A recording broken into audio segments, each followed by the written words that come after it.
베니건수 아십니까? 베니건수. 베니건수가 어떻게 출발한 거냐면 아일랜드가 영국의 지배를 한 400년 가까이 받죠.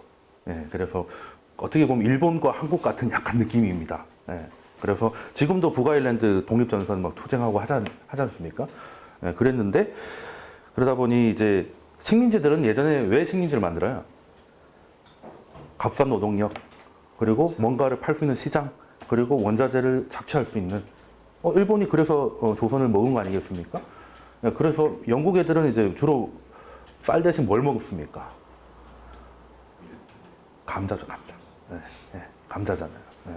그러면 이제 감자를 영국에서 하는 것보다 그 식민지인 아일랜드에서 하면 이제 그냥 싸게. 예. 왜? 거긴 인건비가 싸죠. 다 노예지 않습니까? 예. 예, 그렇게 하다 보면 감자에도 여러 종자가 있어요. 근데 이제 무식하게 빨리 자란 종자가 하나는 있겠죠. 지금도 왜 돼지나 소들도 유전자 조작이 많이 돼가지고 왜 살에 그 털이 끼일 정도로 너무 빨리 자라서 뭐 그 정도로 되는데 감자도 그런 게 있었겠죠. 다 그걸로 하는 겁니다. 그걸로. 영국에서는 왜 감자를 별로 안 했냐? 뭐 인건비 문제도 있겠지만 그때 산업혁명이 일어나요. 산업혁명이 일어나가지고 산업혁명이 뭐냐면 인류는 도구를 쓰지 않습니까? 툴을 써요, 툴. 예전에 밭을 갈 때도 곡괭이, 그러니까 손으로 하는 것보단 돌이나 곡괭이로 하는 게 훨씬 빠르겠죠. 근데 끝판 대장이 뭐겠습니까? 트랙터가 나오면 끝나는 거죠. 그러니까 툴하고 머신하고 틀려요. 그죠? 네. 그래서 기계가 나옵니다. 기계가 나와가지고 그게 기계는 힘이 있어야 되겠죠. 그게 증기기관이었고 예전에 마차 끌고 하다가 증기기관차가 나오는 거고요. 특히 이제 배가 노들이 그 노예들 묶어가지고 젖지 않아도 이제 갈 수 있게 된 거예요. 네, 그러다 보니 그때 당시 스마트폰이 뭐였냐? 최고 부가가치 옷입니다. 옷. 예전에는 손으로 이걸 다 하니까 원단이 얼마나 비쌌겠어요. 네, 그러니까 기계로 막 돌립니다. 기계로 돌리려면 이제 넣는 대로 옷이 빨리빨리 나오지 않습니까? 원단이. 그러면 재료가 많이 투입이 돼야 되고 그때 당시 원자재가 뭐겠습니까? 양털이죠, 양털. 그래서 감자밭을 빨리 양으로 바꾼 사람들이 떼돈을 벌어요. 네. 그래서 뒤늦게 우리 개나 소나 다 양 키우자가 된 겁니다. 네. 그러니까 이제 감자 키울 땅이 없네요. 네. 그래서 아일랜드에서 그냥 가져오는 겁니다. 네. 여기서 떼돈 벌어서 아일랜드에서 싼 감자 가져오면 얼마나 해피하겠어요, 그죠? 네. 그러다가 이제 아일랜드 쪽에서는 늘 수요에 못 따라가니까 한두 종자의 그 감자로 엄청 빨리 돌리다가 문제는 다양성이 결여되면 전염병이 한 번 돌면 다 죽는 거죠. 네, 그래서 전염병이 돕니다. 감자 전염병. 네, 그래서 감자가 수확이 3분의 1로 떨어져요. 그러니까 옷이 아무리 비싸도 이거 먹고 살 수는 없죠. 네, 그래서 그때는 이제 감자 훔치러 다니는 게 국민 스포츠가 됐고 감자 훔치다가 걸리면 그냥 마을 앞에다가 교수시켰습니다. 그래도 훔치는 거죠. 뭐 굶어주구나, 매달려주구나 똑같은 거니까. 그래서 한번 난리가 나서 그때 대기근이 일어납니다. 그때 또 영국이 갑이지 않습니까? 식민지 그거니까 그 와중에 30%밖에 안 나온 감자도 다 들고 가요. 네. 네, 그래서 아일랜드 애들은 다 죽는 거죠. 다 굶어 죽습니다. 그래서 영국의 한 시인이 아일랜드에 가요. 그래서 글을 남겼습니다. 어느 나라에도 거지는 있는데 온 국민이 거지인 동네는 여기밖에 없을 것이다. 그리고 사람이 피부가 그냥 거적대기처럼 돼 있다. 그래서 그때 어떻게 하냐면 목숨 걸고 그 배에 꽉꽉 차가지고 넘어가는, 신대륙으로 넘어가는. 여기선 살 수가 없으니까. 그래서 미국으로 넘어갔더니 여기 너무 골 때리는 나라였어요. 너무 좋아요. 그래서 열심히 그래서 한때 너무 배고팠던 베니건이라는 사람이 레스토랑을 엽니다. 그래서 양을 많이 줘가지고 맛집이 됐어요. 그래서 베니건스입니다.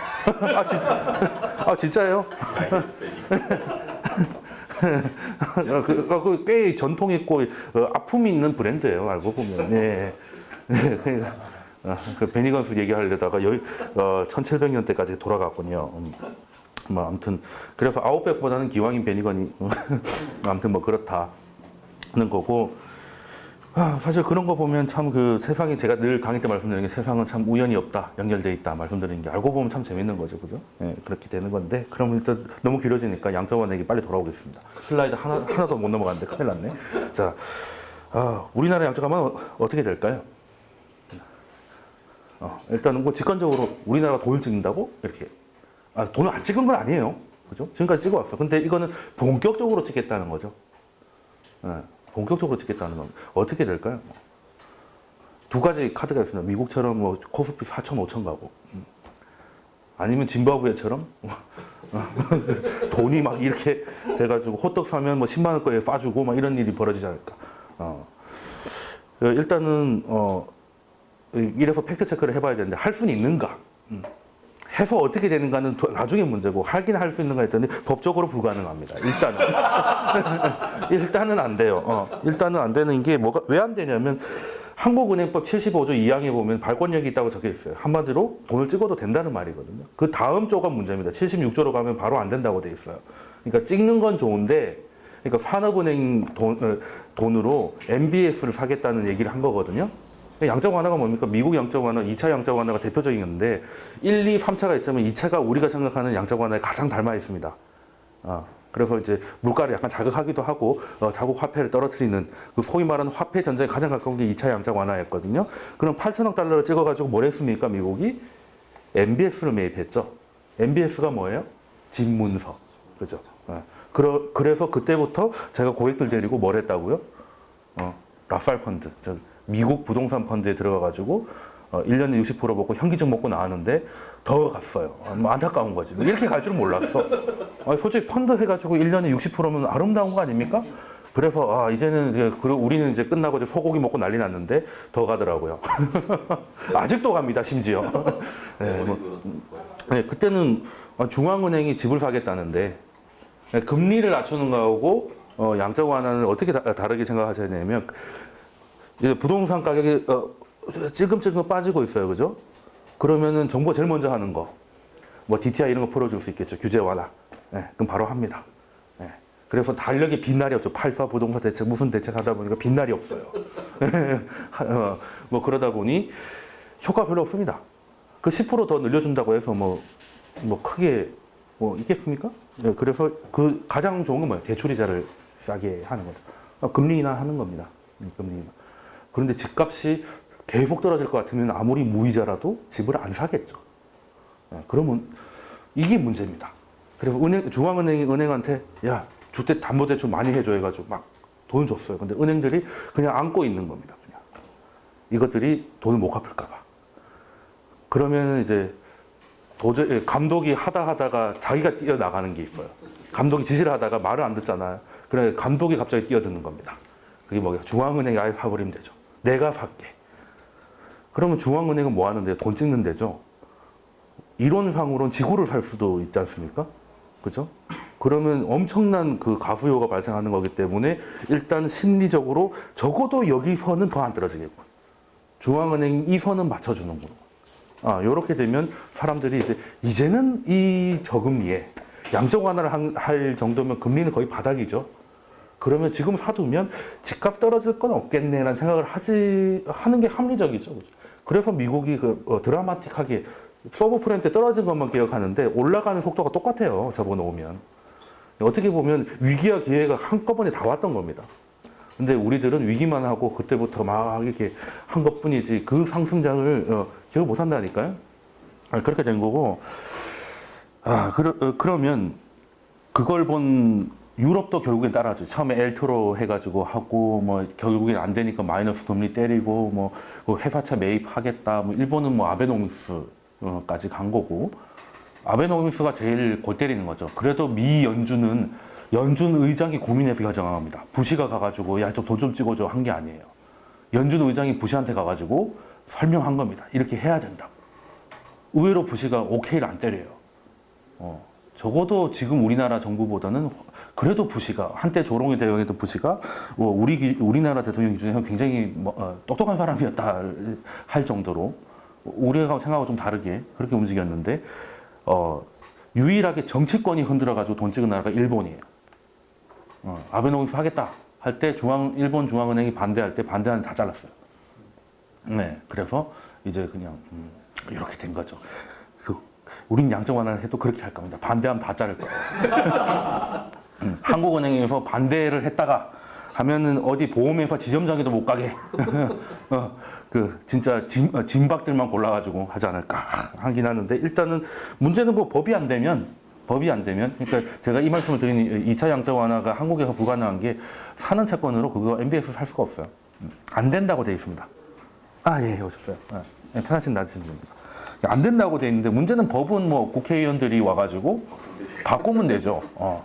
또 그걸 바꾸면 야당은 반대를 할 테니까 국회 선진화법 때문에 일을 못 한다고 또 광고를 하려는지는 모르겠습니다만, 근데 일단은 그래서 바로 하겠다는 게 아니라 이제 논의가 뜨거워질 것이다 뭐 이렇게 하는데, 모르겠어요. 우리나라가 그런 식으로 한다고 하면 만약에 매끈하게 성공을 해도 그렇게 되면 결론적으로 하나 피할 수 없는 부작용은 분명히 있습니다. 뭐겠어요? 양극화죠. 그 양적 완화로 MBS 사면 어떻게 되겠습니까?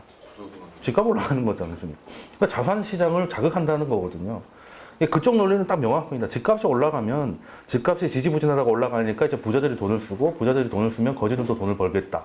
이거 아니고 소위 말하는 낙수 효과 아닙니까? 그런 거 보고. 근데 문제는 이제 낙수가 안 된다는 거죠. 방수가 너무 잘 돼 있다는 거죠. 방수가 너무 잘 되고 심지어 밑에서 위로 흡수되고 있어요. 물이 넘쳐야 되는데, 그 와인 이론이잖아요. 잔을 해놓으면 넘치면 밑으로 하는데 윗잔이 제일 커요. 그게 우리나라의 문제입니다. 그게 우리나라의 문제고. 그래서 되면은 경기는 조금 좋아질 수 있을지 모르겠으나, 월급이 소득이 좀 늘어난 거에 비해서 집값이나 자산 가격이 너무 늘어나서, 우리나라의 문제는 그거예요. 월급 차이는 생각보다 많이 안 납니다. 근데 소득 차이가 자산 차이가 많이 나요. 그게 문제입니다. 월급은 5등급으로 하면 최하등급하고 최고등급하고 뭐 그렇게 드라마틱하게 나오지 않습니다. 뭐 네이버 회장 이런 사람이 22억 받았다, 뭐 그런 거는 이제 임원이고 회장이니까 그런 거고, 소위 이제 월급쟁이들은, 또 임원들은 돈 많이 받지만 임원들은 언제 잘릴지 모르잖아요. 임원은 줄여서 임시 직원이 되는 말 쓰는 게 그냥 하는 말이 아닙니다. 특히 금융권 계시는 분 아시겠지만, 금융권은 나이를 1.7로 곱해야 되죠. 금융권에서 40이면 다른 회사에서 55 정도 됐다고 봅니다. 못 따라갑니다. 체력적으로나. 뭐 이런 게 있기 때문에 가장 문제는 자산의 차이인데, 월급을 A는 200 받고 누구는 300 받는데 나중에 차이를 보면 이게 중요한 게 아니라 얘는 서울 올라올 때 엄마가 전세를 해줬냐 아니면 얘는 월세로 시작했냐, 이 차이예요 사실. 그런 거 아니겠습니까? 그래서 뭐 미리 하긴 힘들겠지만, 특히 근데 우리나라는 이런 얘기를 하는 분들이 소위 이제 미국에서 유학을 갔다 오신 분인 것 같은데, 한국의 원화하고 미국의 달러하고 비슷하다고 무슨 근거로 그런 생각을 하는지 모르겠어요. 그러니까 첫 번째 착각이 뭐냐면, 미국 금리를 올리면 우리도 올려야 된다고 하는 게 원화하고 달러가 거의 비슷한 수준에서 비교된다는 생각이 깔려 있는 거지 않습니까? 어이없는 거죠. 달러 입장에서는 지방 호족도 아니고 이런 애가 자기 왕족하고 지금 그냥 비슷하다고 생각하는 거 아니겠습니까? 그러면 미국이 양적 완화를 그렇게 해가지고, 미국이 양적 완화를 한 4조 정도 했어요. 4조 달러 정도 했습니다. 그러면 지금 전 세계 GDP가 얼마나 될까요? 전 세계 GDP가 달러 기준으로 77조 정도 됩니다. 77조 정도 돼요. 그러니까 우리나라가 거기 1.2% 정도 차지하고 있습니다. 그래도 이제 소수점이 앞에 1이 있다는 것만 해도 놀라운 거죠. 그렇지 않습니까? 미국이 한 20% 되니까 그렇게 되는데, 우리나라 총 GDP만큼 돈을 찍은 그냥 다 넘어간 거예요. 우리나라가 1년에 버는 돈이 1,000억 달러가 될까 말까거든요. 근데 4조 달러면 우리나라가 한국 전쟁 이후로 번 돈만큼 찍었다고 보면 돼요. 그러면 상식적으로는 달러 가격은 떨어져야 되겠네요. 달러 가치는. 근데 지금 뭐 때문에 지금 이머징이 날립니까? 달러가 강해서 중리산이 하지 않습니까? 이게 달러의 매직이에요. 근데 이게 돼야 양적 완화를 할 수 있는 거예요. 돈을 찍어도 달러에 대한 신뢰를 잃어버리지 않았잖아요. 아무리 돈을 찍지만 그래도 믿을 건 달러밖에 없어라는 생각이 아직도 깔려 있기 때문에 위기가 되면 달러를 찍는 상황은 위기 상황이니까 믿을 건 달러밖에 없어. 이게 말도 안 되게 왔다 갔다를 하는 거예요. 빙글빙글 도는 겁니다. 근데 원화가 이게 될까요? 예. 그게 됐으면 짐바브웨도 그 꼴이 안 났지. 예, 그렇지 않습니까? 그러니까 통화라는 거는 우리나라 통화는 외환 시장도 굉장히 작고요. 우리가 MFCI 선진국에 못 들어가 첫 번째 이유가 뭡니까? 외환 시장이 고리다는 거거든요. 그 외인들이 삼성전자를 왜 사겠습니까? 갤럭시 폰이 좋아서요? 아니에요. 원화에 투자하고 싶을 때 원화 시장은 너무 작습니다. 그래서 원화 자산을 매입하는 거예요. 그렇다고 부동산을 살 수는 없으니까 그냥 제일 큰 회사를 그냥 사는 겁니다. 이해가 되시는 거죠. 예. 그 정도의 나라에서 그런 식으로 통화를 공급해버리면 미국이나 일본은 돈을 찍어도 그 돈이 다 캐리 트레이로 밖으로 나가버렸어요. 오히려 물가가 더 바닥에 붙었습니다. 미국이 몇 년 동안 돈을 찍었는데 목표 물가제라는 말을 썼어요. 물가가 안 올라가니까 그런 얘기를 하는 거예요. 근데 우리나라는 나가기가 쉽지 않은 원화 캐리 트레이드 이런 거 좀 있었으면 좋겠는데 그런 거 들어보셨나요? 없습니다. 원화 캐리 트레이드 하시는 분 정신 나가신 분들 수탁론 뭐 이런 거 하니까 바로 마포대교 직행인데 그러니까 그 돈들이 밖에 못 나가면 안에서 물가를 자극할 것이고 그렇죠? 그리고 밖에 나가려고 하면 신뢰를 얻어야 되는데 밖에서 봤을 때 원화에 대한 가치는 이 지금 정부 여당에서 그런 식으로 중앙은행의 독립성까지 훼손해가면서 한 여당이 그런 식으로 중앙은행을 그 정책을 자기 공약으로 선언할 정도의 나라군. 그리고 그 결과로 원화가 갑자기 공급이 되겠다라고 하면 원화를 약세로 갈 가능성이 높아요? 강세로 갈 가능성이 높습니다. 당연히 약세죠. 그럼 약세면 외국인 입장에서 이걸 사야 됩니까? 팔아야 됩니까? 당연히 팔아야죠. 그럼 외국인들 팔면 우리는 어떻게 되는 거예요? 그냥 다 죽는 거죠. 그런 거에 대해서 얘기는 그래서 미국 갔다 오셔가지고 아직도 지금 정신을 못 차리시죠. 우리가 미국에 한 52번째 주 정도 생각을 하시는 건가?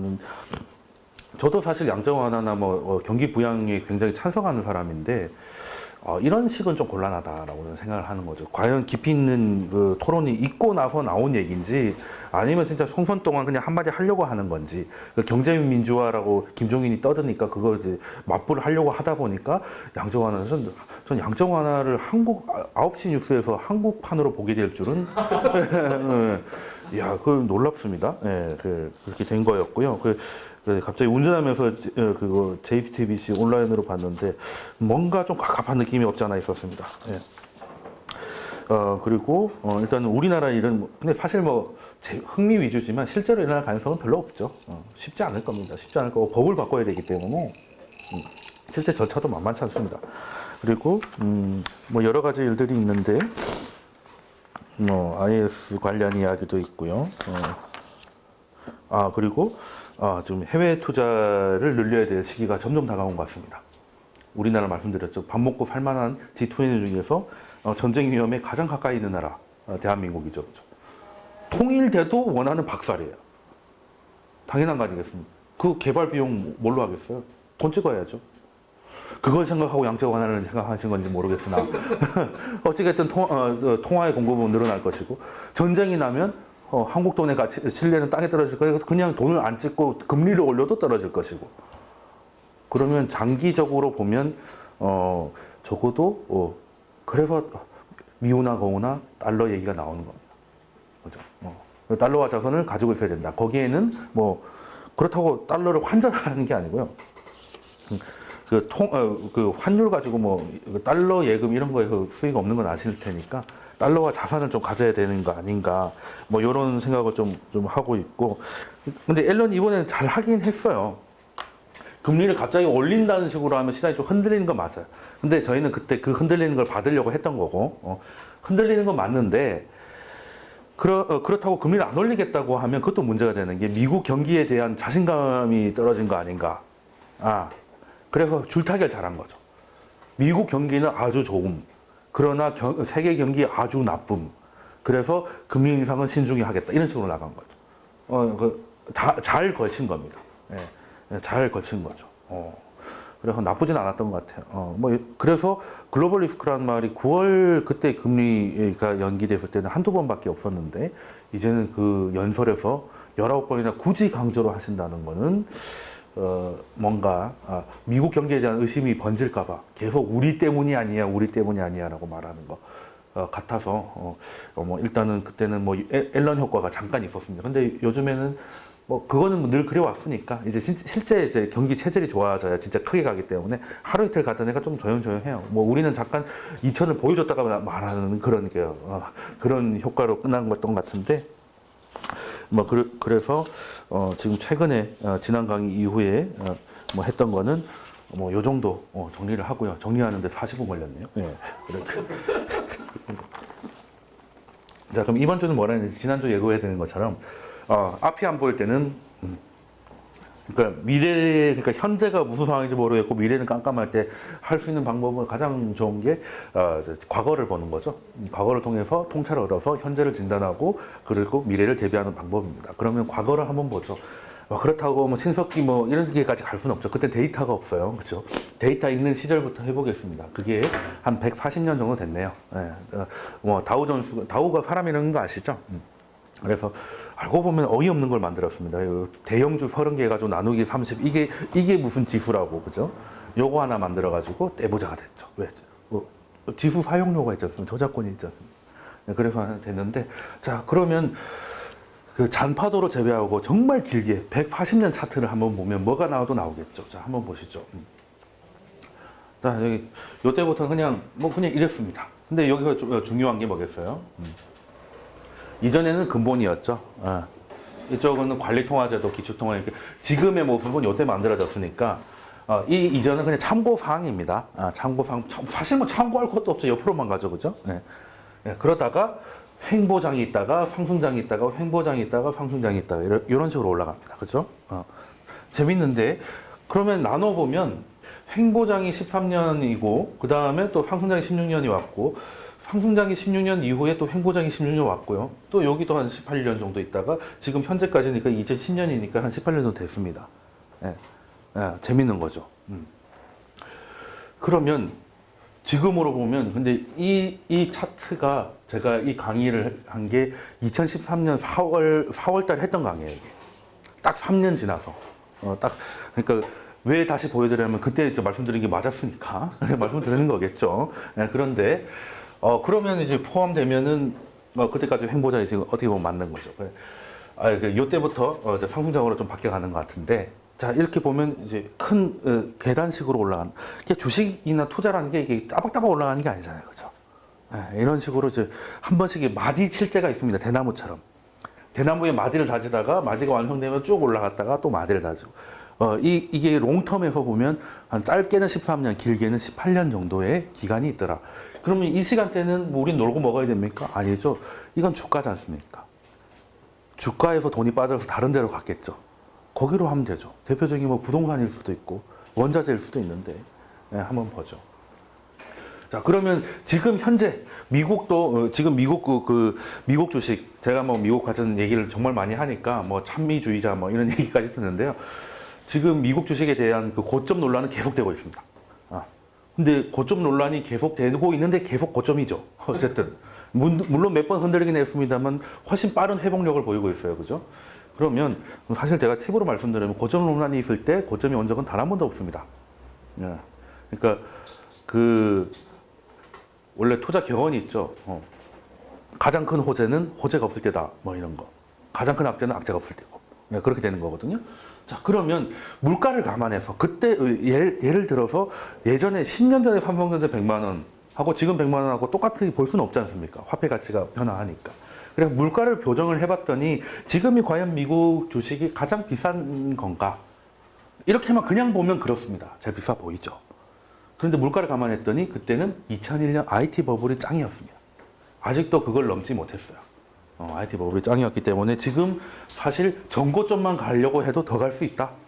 물가 보정을 하면 이걸 횡보기하고 이걸 조금 더 요즘 뭐 박스권 뭐 이런 얘기 쓰죠. 네, 그걸 한번 좀 보여드리면 여기가 좀 낮아가지고 뒤에 계신 분이 잘 안 보이실 수도 있는데 자, 이거는 아까 말씀드린 횡보를 한 18년 정도 하다가 14년 올라갔다 이런 식으로 보는데 이거를 옆으로 이게 추세선, 주식 같은 거, 추세선 같은 거 그것이죠. 예, 보면 이 박스권을 뚫으면은 한 100%, 10배 가까이, 10배 가까이 상승을 하고 이게 이어져 왔습니다. 예. 옆으로 길게 보면 이거 보이시나요? 그래서 이 박스권을 뚫고 올라갔을 때 여기까지 올라가죠. 또 여기서 뚫고 나갔을 때 여기까지 가고 여기서 지금 횡보를 하고 있죠. 그럼 다음 칸까지 생각하실 수가 있겠네요. 그래서 길게 보면 투자에 있어서 시간은 우리 편인 이유가 그겁니다. 주가는 화폐 가치로 표현되기 때문에 화폐 가치는 떨어질 수밖에 없고 떨어지는 속도가 생각보다 빠르죠. 그럼 이거는 좀 될 수 있으며 횡보장이 사실 끝나는 게 3년 전 기준이었으니까 지금 그 이후로 횡보장이 거의 끝나고 상승적으로 가고 있다고 봐도 크게 문제는 없을 것 같습니다. 자, 그러면 크게 봤을 때 횡보장하고 상승장이 있는데 뭘로 이게 결정이 될까?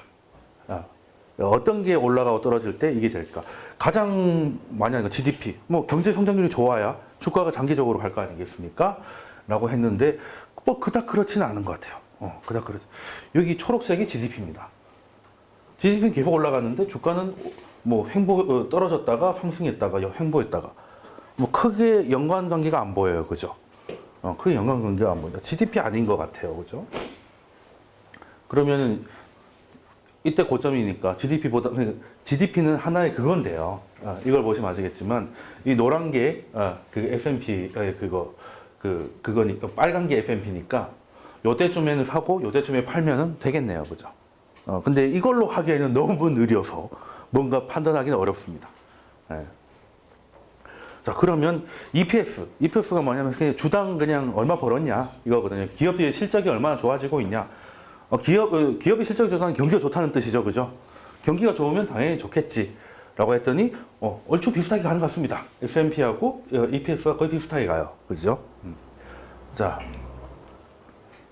그러면 EPS 증가율이나 이런 거를 봤을 때 이게 GDP보다는 더 효과가 있는 것 같다. 이 자료 같은 거는 이제 제가 카페에 캡처해서 올릴 테니까 이게 잘 안 보이시죠? 그죠? 네. 네, 그런 부분은 요청하시면 제가 카페에다가 캡처해서 올리도록 하겠습니다. 여기 잘 안 보이셔가지고. 자, 그러면 지금까지 했더니 EPS가 있고요. EPS는 뭐예요? 기업 이익이죠. 쉽게 말해서. 그리고 주식할 때 가장 많이 듣는 단어 중에 하나가 퍼라고 있습니다. 퍼가 뭡니까? 퍼가 높다, 퍼가 낮다, 뭐 이러지 않습니까? 네. 그게 어떤 의미로 받아들이면 될까요? 네. 네. 그걸 쉽게 설명을 드리면 김밥집이 있습니다. EPS는 하루에 매출 나오는 거예요. 네, 매출 나오는 건데 그래서 EPS가 계속 증가해요. 매달 5%씩 증가해요. 그러면 이 가게의 권리금은 빠른 속도로 올라가겠죠. 매출이 5% 올랐다고 딱 권리금이 5%만 올라가는 건 기대감이라는 게 생기잖아요. 그렇죠? 여기가 괜찮은가 보다. 그래서 주가는 이 회사의 가치이기 때문에 이익이 늘어나면 주가는 높아지는데 거기에 큰 변수가 사람들의 위험 선호도. 이런 회사면 내가 또 웃돈을 주더라도 살게. 이게 고퍼주 아니겠습니까? 그죠? 네. 그럼 그렇게 되면 주식이 올라가는 가장 좋은 그림 뭐겠습니까? EPS 상승하는데 퍼까지 높아버리면 사람들이 주식을 사고 싶어 하는데 EPS가 증가하는 기업이 있으면 빠르게 올라가겠죠. 네. 그렇게 되면 EPS가 상승하고 퍼가 하락할 때가 있습니다. 왜? 너무 들들었다가 생각보단 별로야. 이럴 때 있죠. 이럴 때는 그냥 옆으로 가더라. 하락은 안 해요. 왜? EPS가 그래도 증가하고 있으니까. 그래서 가장 좋은 건 EPS가 상승하고 퍼가 상승한 시장퍼입니다. 시장퍼. 그렇게 상승이고 이 둘 다 떨어질 때는 하락장인데 여기 보면 EPS가 하락하는데 퍼가 올라갈 리는 없더라는 거죠. 왜? 기업 매출이 떨어지는데 사람들이 공격적으로 사지는 않더라는 겁니다. 그래서 일단은 크게 보면 이게 투심이라고 보면 돼요. 투심. 퍼가 투심이고요. EPS는 경기라고 보면 됩니다. 네. 그래서 보면 경기가 꾸물꾸물 좋아질 때 퍼가 하락할 때, 예를 들어 뭐 2009년, 2010년 그때 뭐 그 비슷한 그림이겠죠. 근데 그때는 통화 정책 때문에 퍼가 높아지기 시작했던 거고 이걸 보면 이게 설명이 되는 겁니다. 횡보장, 상승장 이런 식으로. 그러면 이걸 구분하는 게 그러면 그럼 퍼가 중요하겠는데 EPF는 뭐 경기거고 주식 회사의 기업 이익이 갑자기 늘기도 갑자기 줄기도 힘드니까 더 빨리 움직이는 건 퍼겠죠. 퍼는 그냥 사람들의 심리니까요. 그러면 이거를 어떻게 결정을 할까? 퍼는 뭘로 결정이 되느냐 봤더니 금하고 비교해 보니까 사람들이 이제 내가 좀 질러봐야겠어 하면 금값은 좀 떨어지고 주가는 올라가겠죠. 그죠? 그리고 다 필요 없고 나는 그냥 망할 리 없는 금을 살래라고 하면 퍼가 떨어지고 금값이 올라가겠죠. 그래서 비교해 봤더니 퍼는 이제 금값으로 결정이 좀 되더라 라는 겁니다. 예, 그래서 이걸 보시면은 퍼는 위험 선호의 함수고 주식과 금 현재 이제는 이제 금은 그 하나의 또 안전자산이라고 보기 조금 어렵고 지금 안전자산은 미국 국채죠. 네, 괴리는 투심을 단적으로 보여준다. 이게 뭐겠습니까? 이게 금값하고 이게 벌어지면 그만큼 투심이 얼어붙었다. 반대 방향이면 투심이 또 불이 붙었다. 이렇게 되는 거기 때문에 금값이 가장 높았던 금값 대비해 가지고 주가가 가장 쌌던 게 역사적으로 가장 쌌던 게 1980년입니다. 1980년인데 그때 이후로 퍼가 높아지잖아요. 그러니까 그때는 퍼가 가장 낮았을 때니까 금값이 상대적으로 높았다는 거는 그래서 퍼가 돌아오기 시작하니까 EPS가 올라가는데 퍼까지 올라가니까 상승장이 왔던 거고 그래서 그 80년에서 20년 동안 15배 S&P 500 지수가 상승을 했다는 거죠. 그런 거 보면 이제 금이나 이런 걸 크게 보면 되는데 자 그러면 낮은 퍼를 산다는 게 저퍼주를 사는 게 소위 말하는 가치 투자죠. 그러니까 EPF가 어느 정도 나온다고 했을 때 이제 시장 퍼가 높아지면 상대적으로 퍼가 낮은 애들이 올라갈 여지가 많지 않습니까? 그러면 이제 그런 아이들을 미리 사놓고 기다리는 게 소위 말하는 워렌 버핏식 가치 투자예요. 그러면 투자는 크게 두 개가 있습니다. 자, 가치 투자자가 있고요. 그리고 조지 소로스가 있습니다. 요즘 이 할아버지 이름 자주 나오네요, 강의에서. 자, 그런데 이 두 분의 스타일을 5분만 쉬었다가 설명드릴게요. 자, 다시 시작해 보면요. 지금까지 시장을 횡보, 상승으로 나눴던 게 뭐냐면, 횡보할 때하고 상승할 때가 대세적으로 크게 봤을 때, 그거 매력 받는 게 좀 다르다는 거죠. 보통 뭐 변액보험 가입해가지고 뭐 물어보시는 분들이 있습니다. 다른 데서 가입해가지고 가입했는데 몇 년 됐는데 이 정도 됐어요. 가지고 펀드 내용을 보여달라고 하면 다 뻔합니다. 가치형 50, 성장 50입니다. 도대체 이건 누가 이렇게 설정을 했는지 모르겠는데 대부분이 그래요. 근데 뭐 사실 차이도 없죠. 우리나라에서 뭐 가치 성장 뭐 나눠봐야 뭐 별거 없긴 한데 이게 가치주가 올라갈 때는 상승할 때야.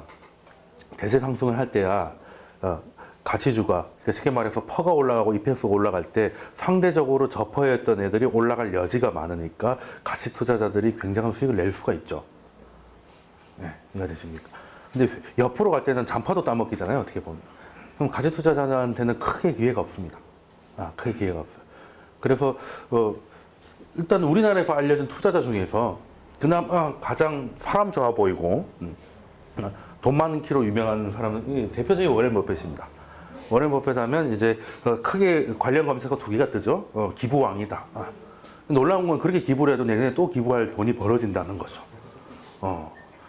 빌 게이츠도 그렇게 기부를 하는데 자산이 그대로 있어요. 남의 돈으로 기부하나 했더니 그건 아닌 것 같고. 네. 그래서 이제 그 두 명이 그 얘기를 하지 않습니까? 기부를 하는 게 자기가 그냥 착해서가 아니라 이렇게 자기한테 좋은 자본주의가 계속 건강하게 유지가 돼서 내가 계속 대부자가 될 수 있도록 하는 거다. 그러니까 진정한 부자인 거죠. 우리나라는 배를 가르지 않습니까? 배를 갈라 자기가 다 먹으려고 하다가 배를 갈라서 다 죽는 게 되는데 그래서 우리나라에는 어찌됐건 부자 중에 존경받는 사람이 없습니다. 그런 거 보면 참 슬프죠. 우리나라에 이렇게 존경받는, 그러니까 대중적으로 존경받는 부자가 없다는 것은. 그러니까 그 돈을 부러워하는 거지 그 사람을 존경하는 게 거의 없지 않습니까? 이건희 돈을 부러워하죠. 근데 이건희를 존경하는 사람은 뭐 있긴 하겠죠.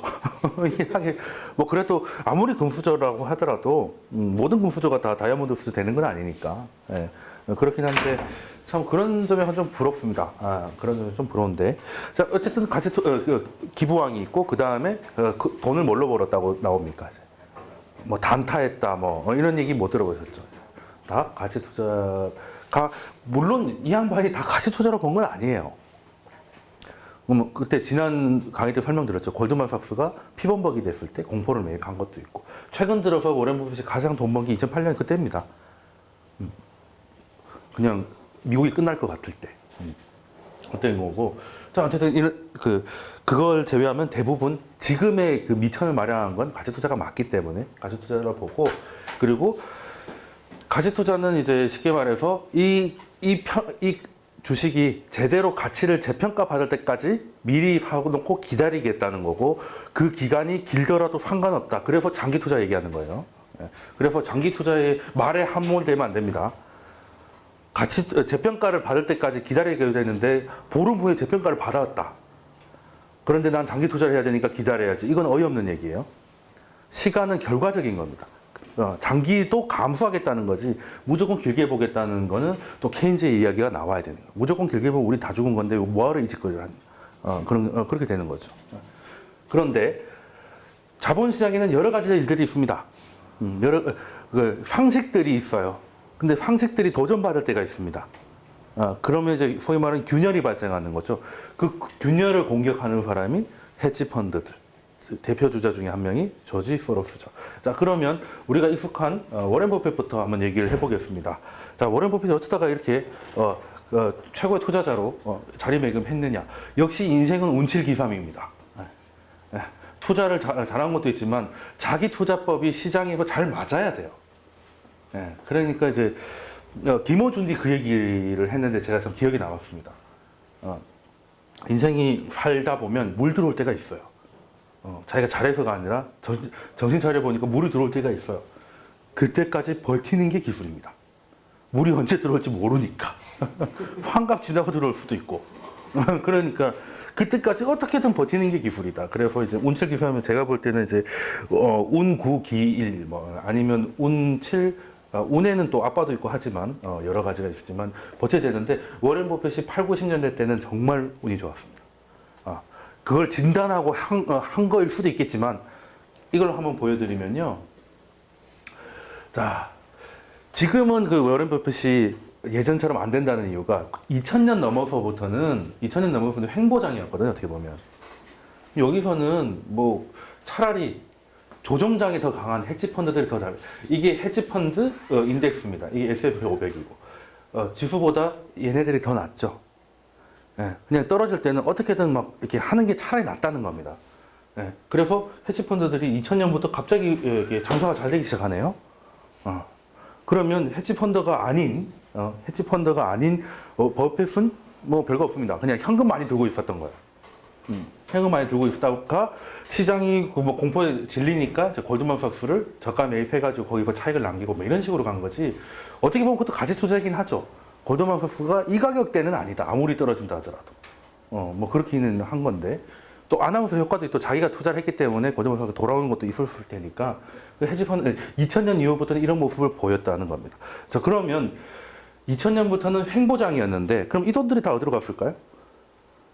그리고 그때 금리를 올렸습니까? 아니에요. 2001년에 그때 그 IT 버블 터지고 난리치고 하면서 미국이 금리 인하해서 돈을 공격적으로 뿌렸었거든요. 양적 완화는 안 했지만 5%가 넘어가던 기준금리가 1%까지 바로 폭락합니다.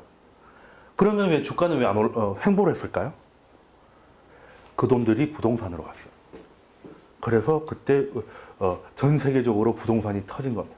우리나라도 그때 강남이 지금의 강남의 모습을 만든 거는 2003년 그때쯤이죠.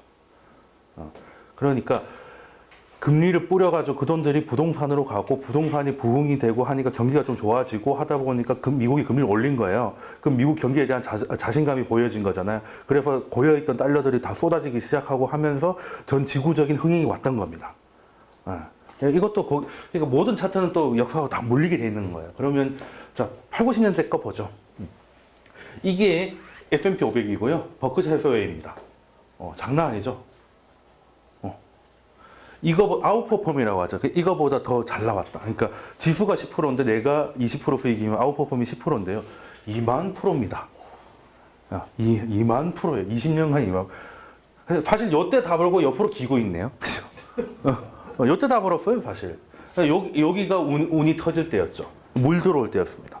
근데 물 들어올 때였는데 버핏은 준비가 잘 돼서 노를 젓는 수준이 아니라 모타를 돌려버렸죠. 그래서 아웃퍼폼을 쫙 해서 그래서 사실 공부도 그렇고 노는 것도 그 때가 있습니다. 제가 봤을 때는 그때 좀 질러줘야 돼요. 그런데 또 비관론자 얘기를 듣고 미국 경제가 망하겠지라는 생각을 하다가 미국 경제보다 자기가 먼저 망하죠. 그런 거 아니겠습니까? 보면은 그 음모론자들 뭐 그 비관론자들 정말 많은데 제가 뭐 지나친 낙관론자인 건 모르겠으나 제가 약간 평균 이상의 낙관론자라는 건 저도 알아요. 저도 아는데 그래도 낙관론자들이 위험 관리만 잘하면 크게 깨먹을 일은 없어요. 낙관론자들이 극단으로 가면 뭐합니까? 인생 모의서 지르다가 가는 거잖아요. 그러니까 낙관론자들이 가장 치명적인 약점이 이거기 때문에 이것만 제도적으로 막아놓으면 시장이 올라갈 때 따라갈 수 있다는 거예요. 그렇죠? 손실을 제한시켜 놓으면.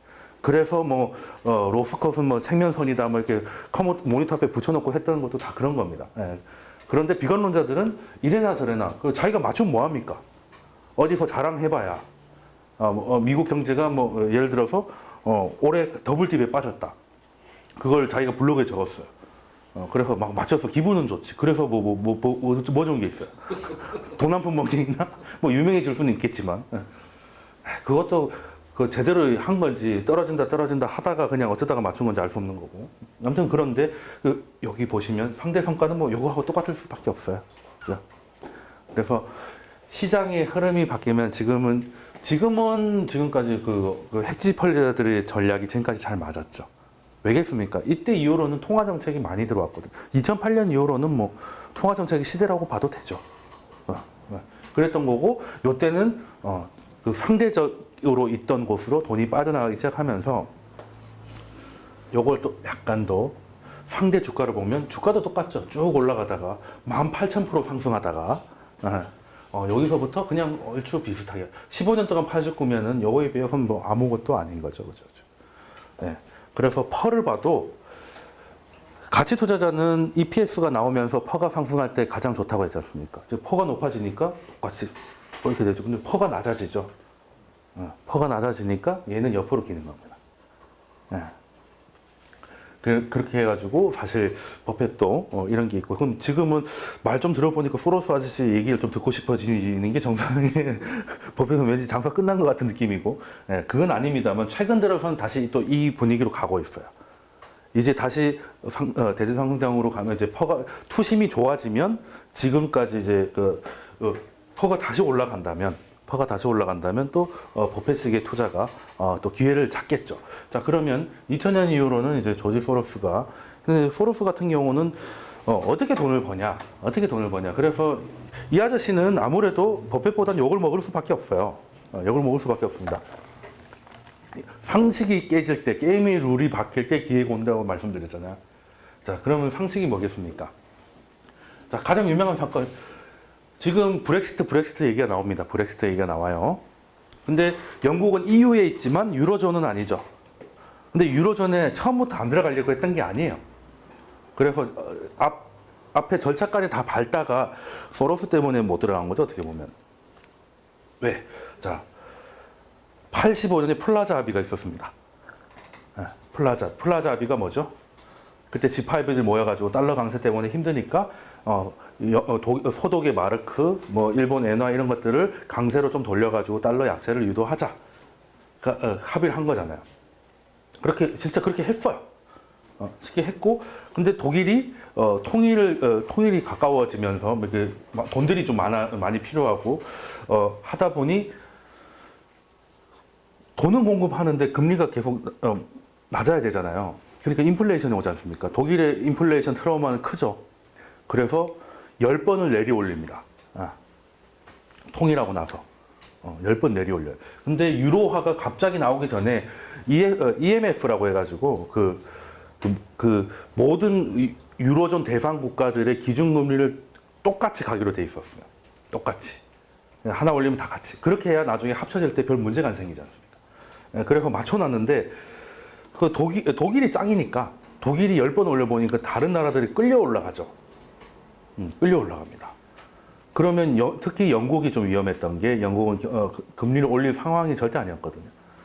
그런데 10번을 내리 올리고 올리다 보니 뭔가 문제가 발생하잖아요.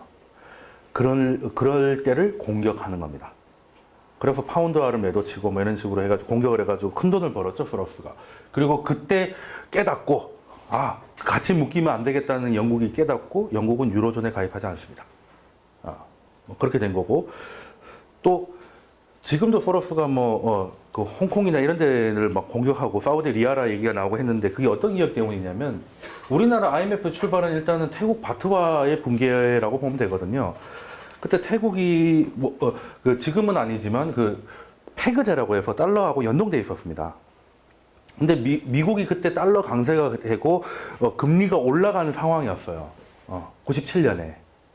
그러니까 태국은 갑자기 화폐 가치하고 금리가 같이 올라가서 시장 경기가 말려 죽는 상황까지 가요. 그래서 태국은 고민하는 거죠. 페그제를 포기해야 되나? 이대로 끌려가면 죽을 텐데. 그러면 보아하니까 포기할 것 같아요. 근데 포기하면 지금의 바트와 가치는 시장에서 평가받지 않을 정도로 고평가되어 있죠. 왜 달러랑 연결되어 있으니까. 근데 이게 끊어지는 순간 확 떨어지겠죠. 그러면 지금 미리 팔아두면 나중에 떨어지면 그만큼 이익을 얻겠네요. 그래서 바트화를 졸라게 공매도 칩니다. 소로스가. 그래서 결국 태국이 포기를 하죠. 예상대로 페그제를 포기를 합니다. 그랬더니 폭락한 거고 그래서 이제 너무 약세로 가다 보니까 그냥 돌아가신 거고 그 여파가 타고 올라가서 한국 IMF까지 갑니다. 네. 뭐 이런 것도 있었고 홍콩에서는 또 홍콩을 공격했다가 한번 말씀드렸죠. 역시 태국하고 홍콩하고는 체격이 틀리지 않습니까? 홍콩 공격했다가 소로스가 한번 크게 당합니다. 이때까지는 두 번 다 이겼는데, 두 번 다 이겼는데 그때는 이제 홍콩이 대륙의 힘을 빌어서 잘 벗어났다고 말씀드렸고 태국은 비빌 데가 없지 않습니까? 누구한테 비비겠어요? 그냥 죽는 거지. 뭐 그렇게 된 거고 또 이격이 언제였나? 또 이게 2008년에 그러니까 유로존이 탄생하는 순간 각국의 채권은 유로화 채권이지 않습니까? 유로존에 있는 나라들은. 그러면 지금은 아닙니다만 그때는 모든 나라의 유로화 채권들은 신용등급이 똑같았어요. 그러니까 유로화 채권. 그럼 독일이나 이런 애들은 1등급이었다가 2등급으로 내려가는 좀 어이없음이 있겠지만 그리스나 이런 애는 신불자에 가까웠던 애들이 갑자기 대기업 직원이 되는 거죠. 예. 왜? 평균을 때리니까. 예. 그러니까 얼마나 아름다운 일입니까? 그래서 그리스는 이제 이자 비용을 아낀 거 가지고 열심히 돈 씁니다. 왜? 정치할 때 돈 뿌리는 게 최고지 않습니까? 예, 뭐 그런 식으로 하다가 문제가 발생하는 게 2008년입니다. 독일이 역시 그 강대국의 힘인데요. 유로화를 탄생시킨 게 뭡니까? 돈을 똑같이 하고 이걸로 된 거에 공동 책임을 지고 공동으로 하려고 했는데 2008년에 메르켈이 나와가지고 이제 유로존의 동등함이라는 꿈은 없어졌다 이런 식으로 얘기를 하면서 그때부터 채권을 나라별로 다시 신용등급을 매기게 합니다. 그래서 독일은 다시 황제 등급으로 올라가고요. 그리스나 이런 애들은 갑자기 또 러시안 캐시로 떨어지는 겁니다. 그러니까 이자율 싸다고 졸라게 빌려놨는데 이자가 다시 카드론 이자가 되니까 미쳐버리는 거죠. 그러면 이게 어떻게 되겠습니까? 유로존은 위기가 온다. 유로존의 위기는 유로화의 가치 하락을 불러올 수밖에 없겠죠. 그러면 유로화를 매도 쳐놓으면 되겠네요. 네. 이렇게 해서도 돈을 좀 벌었습니다.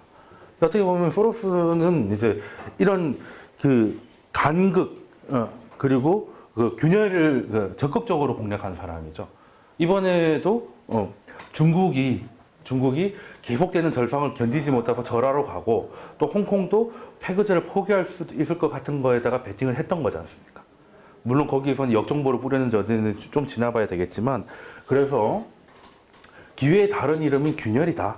균열 보면 특히 원자재 같은 경우도 원래 주식하고 원자재는 같은 방향으로 움직여야 되잖아요. 위험자산이잖아요. 그렇죠? 근데 보시면 아시겠지만 갈라지기 시작했죠. 나눠지기 시작했어요. 그리고 QE3가 그러니까 계속 매달 850억 달러씩 돈을 찍고 있는데도 원자재 가격이 하락해요. 이것도 균열이죠. 그러면 원자재는 양적 완화가 아니어서 어디까지 떨어졌을까? 뭐 이런 생각을 하셔야 되는 거예요. 그러니까 이 균열에다가 들어가야 되는 건데, 자, 그러면, 자, S&P 500하고 미국 달러 가치를 한번 보겠습니다. 자, S&P 500이 검은색이고, 이게 초록색인데요.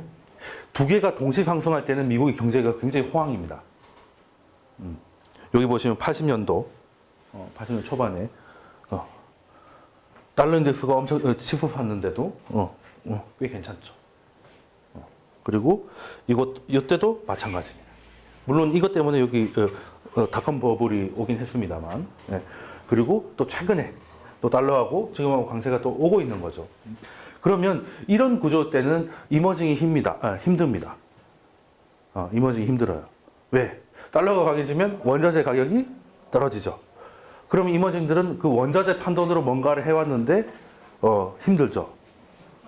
그리고 달러가 강해진다는 거는 자국 통화 가치가 떨어지니까 외국 자본이 빠져나가죠.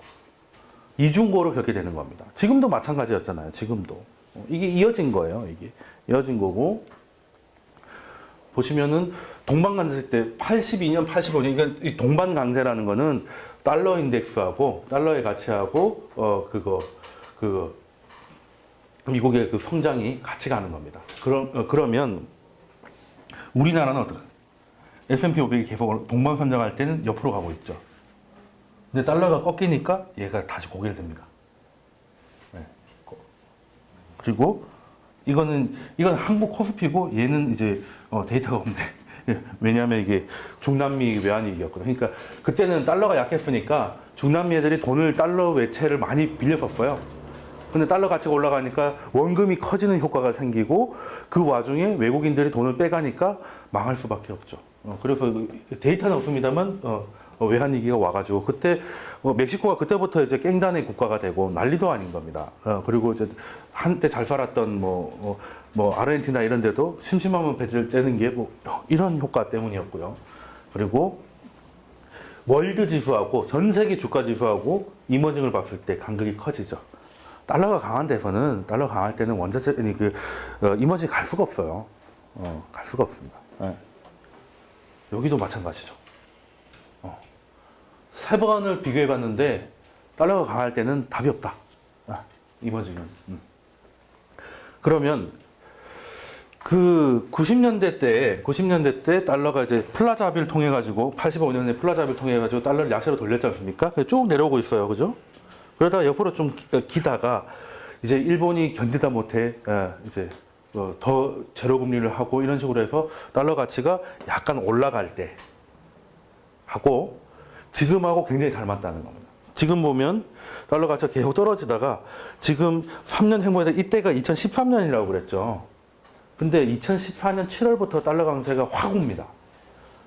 지금 와서 보면 이거하고 똑같은 그림이 됐어요. 똑같은 그림이 됐습니다. 그러면 이때도 이머징한테 결코 좋지 않았거든요. 지금도 마찬가지죠. 예. 그래서 이렇게 되면은 어떻게 해야 되느냐? 일단은 가장 쉬운 건 미국에 투자하면 되죠. 이머징이 힘들고 미국이 좋다면 미국에 더 바로 투자하면 돼요. 그래서 해외 투자가 꼭 필요한 부분인 거고, 그리고 이때만 해도 2013년이었으니까 완전히 그 양적 완화가 끝나지 않았던 시절이에요. 그래서 출구 전략이 뭐냐면 달러가 강해져야 양적 완화로 달러를 더 이상 공급하지 않아도 달러 수요가 지켜지는 겁니다. 달러가 강하니까. 그래서 매끈하게 빠질 수가 있는 거죠. 미국은 뭐 보통의 나라가 아니다. 이거 다 고민하는 것 같다는 거고. 그래서 결과적으로 미국은 양적 완화라는 경기 부양을 하면서도 달러의 가치도 지켜내는 연금술을 이뤄냈다는 거예요. 그러니까 지금 하다못해 우리나라도 하겠다고 따라붙은 거 아니겠습니까? 자, 그럼 이렇게 됐을 때 제가 이 슬라이드는 3년 전 슬라이드예요. 3년 전 슬라이드입니다. 그때 원자재 섹터는 보류하겠다. 그때 원자재 섹터 보류 안 했으면 어떻게 됐겠습니까? 지금 개박살 났겠죠. 물론 그때 이 강이 끝나고 떨어진 건 아닙니다. 정확하게 1년 후부터 떨어졌죠. 2014년 7월부터 박살이 났으니까. 물론 그건 원유 기준이고, 근데 이제 그 우리가 원자재라고 하면 원유 쪽이 좀 많긴 하죠. 원유, 금 이런 거니까 맞았던 것 같고 그러면 돈들이 똑같은 돈이 있다더라도 어차피 같은 위험 자산이라도 좀 더 그 기대 수익이 높은 대로 돈들이 움직이잖아요. 그러면 원자재가 기대 수익이 높을 때는 원자재로 갈 것이고 주식이 높을 때는 주식으로 가겠죠. 이것도 이제 홀짝이 되는 겁니다. 봤더니 50년부터 65년까지 주식이 시대였어요. 주식이 훨씬 상승하죠. 그런데 상품의 시대가 오니까 주가는 횡보하고 상품 가격이 급등을 합니다. 또 오일 쇼크지 않습니까? 그죠? 그리고 나서 물가가 잡히고 하다 보니까 주식 시대가 다시 열려요. 원자재 가격은 그냥 횡보를 하고 있는데 주가는 급등을 하죠. 그러다가 2000년부터는 주가가 횡보하면서 부동산 그리고 상품 시장이 뜁니다. 이때 뭐 원유 가격이 $200 간다 뭐 이런 얘기 나왔다가 그때입니다. 네.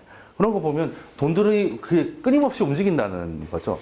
끊임없이 움직인다는 건데 그래서 그걸 다 따라잡을 수는 없겠지만 최소한 이 정도 흐름만 따라간다 하더라도 다 취할 수가 있겠다는 거죠. 다는 아니라도 상당히 취할 수 있겠다는 겁니다. 자, 이거 조금 더 확대를 해볼게요. 자, 아까 금방 봤던 차트가 이건데 자, 그러면 주식 상승장할 때 이게 그겁니다. 상품 지수입니다. 상품 지수 아예 바닥에 붙어 있죠. 얘는 약간씩 빠지고 급등하고 있고요. 그리고 주식 횡보장일 때는 66년부터 80년까지인데 주식이 횡보하고 있을 때 원자재 지수를 보시면 큰 상승이 있었고 뭐 이때 갑이죠. 80년대 때 미국에서 주식 안 했으면 결코 중산층이 될 수 없었다는 게 여기서 나오는 겁니다. 이거는 뭐 그냥 나로고 같이 날아간 거 아니겠습니까? 근데 이건 옆에 보세요. 그냥 줄로 그어놓은 거 같죠. 예. 그리고 조금 더 최근으로 와서 2000년부터 2012년까지는 역시 또 상품이 대세였다. 왜? 그때부터 자금이 계속 쏟아지기 시작했어요. 2001년 때도 그랬고, 2008년 때도 그랬고, 그것들 때문에 자금이 좀 됐다는 겁니다. 예. 그래서 지금 보면, 크게 보면, 이게 앞 시간에 설명드린 거는 지금은 이제 저퍼주들이 기대를 할 수 있는 시장인지, 아니면 그때그때 시장에 맞춰서 움직일 수 있는 시장인지를 좀 판단할 수 있는 말씀을 드렸고 두 번째 시간에서는 이제 뭐 미국의 움직임에 따라서 결과적으로 이렇게 되더라는 겁니다. 달러가 강하면 원자재가 갈 수가 없지 않습니까? 그러면 돈들이 주식으로 와요. 미국 주식으로 오겠죠. 왜? 미국 주식은 달러로 사니까요. 그러면 주식에서 수익 안 나도 달러가 강해지면 그만큼 이익을 보지 않습니까? 그러면 그 돈들이 다 다른 데서 빠졌을 테니까 다른 데는 못 가는 거죠, 이렇게. 주식이 이렇게 가는데 누가 여기다 투자하겠습니까? 그죠? 그리고 예전에는 조금 달랐던 게 우리가 지금 원유 ETF 이런 데 투자하고 있죠. 원유 ETF 이런 것들이 2000년에 돼서 나옵니다. 예전에는 없었어요. 예전에는 진짜 뭐 GS 칼텍스나 이런 진짜 석유 회사들이 했던 거고 우리가 이제 원유 가격 저렴하니까 들어갑시다 하는 건 이제 십몇 년 전 이야기입니다. 예전에는 그냥 약간 좀 힘들었어요. 그러니까 ETF 물론 선물 거래도 가능하긴 했습니다만 ETF처럼 간편하지가 않았기 때문에 뭐 그렇게 됐던 부분이 있는 거죠. 그래서 지금은 미국 달러에 보면 나와 있는 이 이야기. 그냥 믿을 건 신밖에 없네요. 왜? 명목통화라는 겁니다. 명목통화라는 거고. 그래서 이 안에서는 경제는 배분의 학문이죠. 한정된 자원을 무한한 욕구에서 최대한 효율성을 끌어올리기 위해 배분의 학문인데 금융은 뭐냐면 최대한 기대 수익률을 높이는 쪽으로 움직이는 게 그래서 주식 시장을 놓고 보면 가치주의 시대나 뭐 성장주의 시대냐 되는 것이고 그리고 범위를 좀 더 확대를 해보면 이것이 지금 뭐 상품이나 부동산 시장인지 아니면 주식인지 근데 그걸 결정하는 잣대는 달러의 움직임이었다는 거고 앞에서는 투심 즉 퍼가 결정을 하는 거였다는 걸 이제 예전 그 슬라이드를 좀 보다가 이때부터 제가 미국 투자를 엄청나게 부르짖었거든요. 근데 결과적으로 보니까 굉장히 적절했던 것 같아요. 이때도 이미 50% 이상은 미국을 가지고 있었는데 이 이후로 그때는 몇 개 뺐는데 구군이 다 했다 미국으로 떠납시다 뭐 이런 거 막 적혀있었거든요. 네, 뭐 그거는 계속 다 했던 것 같은데 그 이후로 성과는 굉장히 좋았습니다. 특히 미국이 같은 성과는 굉장히 좋았고 그리고 지금 와서 보니까 지금 그래프를 했더니 아까 처음에 말씀드렸던 게 다 완성이 되고 있는 좀 느낌이 좀 있어가지고 말씀드리는 거고 그리고 저희가 그 카페에서 이제 등업 가입을 하시면 이제 고등학생이 되지 않습니까? 고등학생으로 말씀드린 이유는 시키는 대로 열심히 해라. 국영수를 중심으로 시키는 대로 열심히 하라는 거고, 이제 좀 빠르게 다가오시고 하시는 분들은 이제 대학교도 개설합니다. 물어보시려면 어떤 게 확인되면 미국 주식이 더 오를 수 있을까요가 사실 맞는 거죠. 언제까지 가느냐는 저희는 알 수가 없죠. 그러니까 그러면 뭐가 좋아야죠? 일단은 달러가 조금 약세를 좀 가져야죠. 달러가 너무 강하다는 게 미국한테 큰 그건 안 됩니다. 왜냐하면 지금 앨런이 왜 글로벌 리스크라는 말을 19번이나 쓰면서 시장 달래기 나서겠습니까? 네. 달러가 강해져서 이 사단이 난 걸 본인들도 알아요.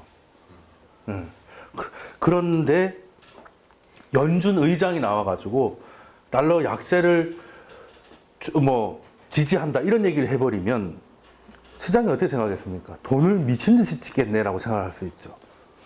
그러니까 그 말은 절대 하면 안 돼요. 강한 달러 때문에 힘들다 이런 얘기를 하면 안 돼요. 근데 앨런이 한 번 했습니다.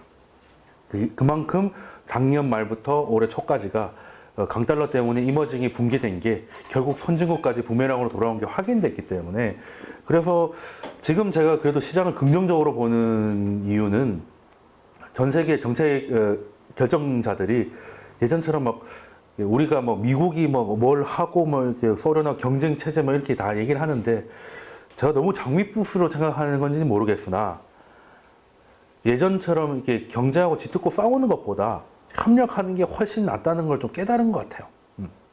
그러니까 예전에는 정말 그거 플라자 합의하고 그게 깨지면 루브르에서 다시 루브르 합의가 일어나면서 어떻게 보면 공조가 좀 깨졌었거든요.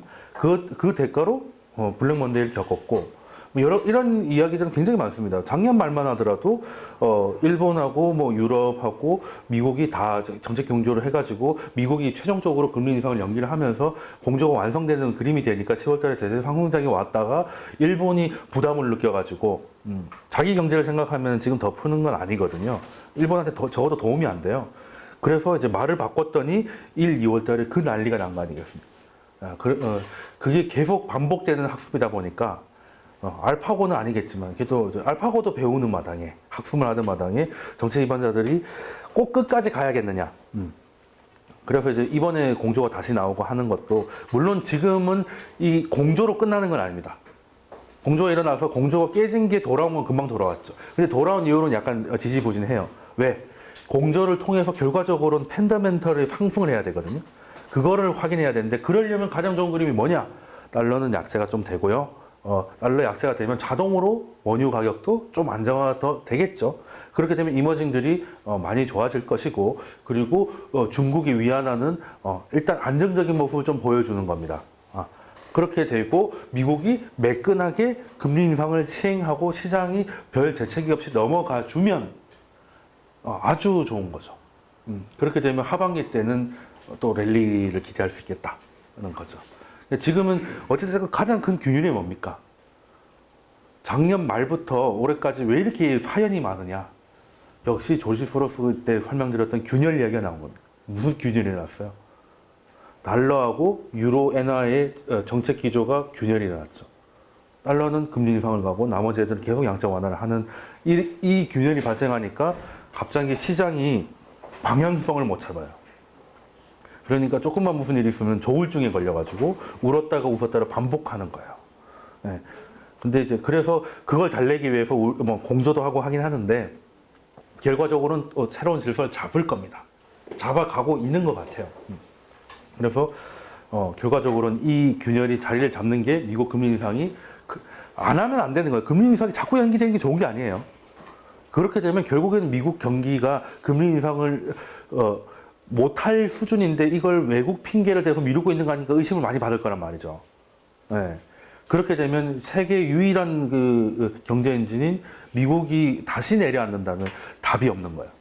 그리고 양적 완화니 마이너스 금리 다 했는데 다 결과적으로 다 안 된 걸로 나오잖아요. 그러면 카드도 없는 거예요. 그러면 오히려 그게 진짜 헬이에요. 그게 4차 양적 완화니 미국 마이너스 금리가 지금 얘기 나오면 안 되는 거예요. 다음 경기 침체 때 나오면 몰라도 지금 얘기 나오면 지금까지 그 약발이 뻥카였고 미국도 사실 그리 좋은 것도 아니고 외국 글로벌은 볼 것도 없네 이렇게 되면 다 무너지는 거예요. 그래서 미국은 금리 인상을 매끈매끈에 뒤탈 없이 가지고 그 와중에 그 새로운 질서를 잡아서 나머지 애들이 제가 늘 말씀드리잖아요. 이렇게 에어백을 장착하고 구명조끼를 입고 공조를 이뤄가면 이렇게 성공해가지고 이거 이제 뭐 괜찮네, 뭐 이 정도 뭐 익숙해졌어라고 하면 이제 또 다른 또 질서가 되는 거죠. 그래서 한동안 좀 안도렐리가 가다가 또 다른 균열이 발생하면 또 그게 말씀드렸어요. 2008년에 이렇게 떨어졌다가 이렇게 올라왔다고요. 위기는 정확하게 말씀드리면 변화고 변화는 변화 속에는 기회가 있습니다. 그런데 변화는 개인들한테 꼭 선택을 요구하거든요. 지금까지 방식이 계속 이어지면 하던 대로 하면 되죠. 만약에 지금 지금 현재의 통화 정책 분위기가 아니었다면 여러분들이 여기까지 오실 필요도 별로 없어요. 은행 예금 금리가 8%다. 그럼 뭐하러 이렇게 시간 들이고 공부하고 합니까? 그냥 아껴가지고 예금 하나 더 가입하고 적금 하나 더 버는 게 최고의 답이죠. 8%를 해보시면 세금 빼고 7%라고 해도 10년이면 이자가 원금만큼 됩니다. 펀드 해가지고 그렇게 되는 거 어디 쉬운 일입니까? 아니거든요. 근데 그게 변화가 된 거고 그 변화에서는 이제 선택지를 받아들이는 거죠. 투자 세계로 들어올 것이냐, 아니면 좀 더 허리띠를 졸라맬 것이냐. 그 어느 선택이 맞느냐는 건 뭐 단정할 수 없겠지만 어쨌든 선택을 요구받고 거기에 대한 책임도 자신들이 지는 거죠. 뭐 인생은 원래 그런 거 아니겠습니까? 아무래도 투자 쪽으로 생각하시는 분들이니까 여기 와가지고 지금 공부하시겠다고 하시는 거니 뭐 제가 뭐 드릴 수 있는 건 좀 많이 드리고 싶고요.